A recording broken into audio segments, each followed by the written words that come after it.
বিড়ালের অদ্ভুত কল্পনা। বনের ধারে একটি ছোট্ট গ্রামে রিমঝিম নামে একটি সুন্দর বিড়াল থাকত। রিমঝিমের ছিল সাদা রঙের পশম আর নীল চোখ। সে ছিল গ্রামের সবচেয়ে সুন্দর বিড়াল। কিন্তু রিমঝিমের একটি অদ্ভুত স্বভাব ছিল। সে সবসময় নিজেকে অন্য কিছু ভাবত, যা সে আসলে ছিল না। একদিন রিমঝিমের মালিক নতুন একটি বড় আয়না কিনে আনল।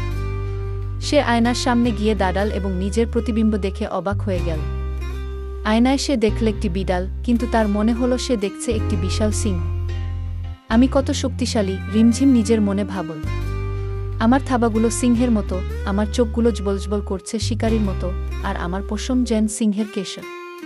এখন থেকে রিমঝিম প্রতিদিন আয়নার সামনে ঘন্টার পর ঘন্টা দাঁড়িয়ে থাকত এবং নিজেকে সিংহ হিসেবে কল্পনা করত। সে বাড়ির অন্য প্রাণীদের সাথে আর খেলত না, বরং তাদের দেখে নাক সিটকাত। সে এমনকি ইঁদুরদের তাড়া করাও বন্ধ করে দিল, কারণ সে ভাবত ইঁদুর তাড়া করা তার মতো সিংহের জন্য অযোগ্য কাজ। একদিন গ্রামের কাছে একটি সার্কাস এল। সার্কাসে একটি আসল সিংহ ছিল। সবাই সিংহ দেখতে গেল। রিমঝিমও মালিকের সাথে গেল, কিন্তু সে পিঞ্জরার বাইরে থেকে সিংহটাকে দেখে ভয়ে কাঁপতে শুরু করল।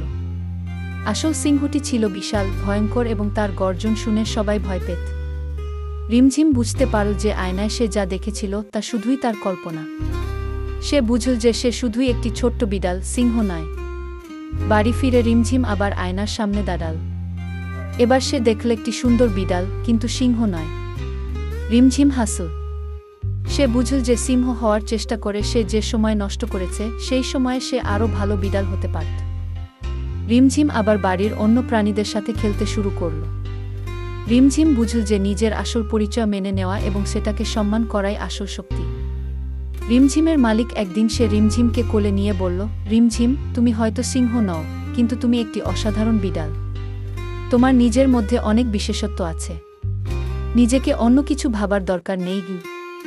এই গল্প থেকে আমরা শিখি যে আমাদের প্রত্যেকের মধ্যে বিশেষ কিছু আছে। আমাদের উচিত অন্য কাউকে অনুকরণ করার চেষ্টা না করে নিজের বিশেষত্বগুলোকে চিনে তাকে বিকশিত করা। যখন আমরা নিজেকে সত্যিকারভাবে চিনি এবং মেনে নিই, তখনই আমরা সত্যিকারের খুশি হতে পারি।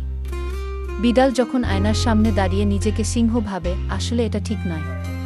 আমাদের সবার উচিত নিজেকে চেনা এবং নিজের সীমাবদ্ধতা জানা। আমরা সবাই অনন্য এবং আমাদের নিজস্ব গুণাবলী আছে যা আমাদের বিশেষ করে তোলে।